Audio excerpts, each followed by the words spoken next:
So hello guys and welcome back to the channel. Today I'm going to show you how to change or switch accounts in Duolingo. So the first thing you want to do is open up your Duolingo app and you will need to log into at least one of your accounts.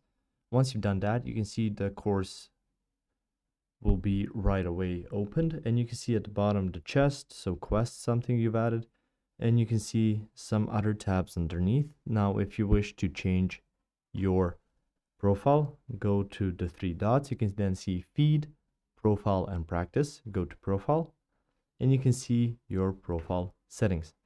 So on there you can see your overview, friend streaks, monthly badges, achievements, and so on. So you can click on the gear icon, preferences, profile, notification, courses, Duolingo for schools, social accounts, privacy settings. Through the social accounts you can see Facebook and Google, so you can add some connected accounts through there. You can see help center and you can click the option sign out. Once you click on sign out, you can add another profile, and from there you're going to be able to switch easily between profiles that have already been logged into on your device.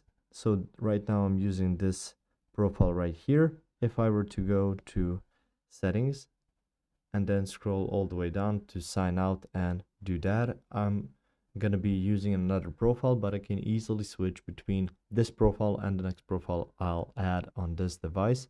So it remembers some of the information, so they make it easier for you to log in next time. If you found this information helpful or useful, you can like the video. You can also share the video.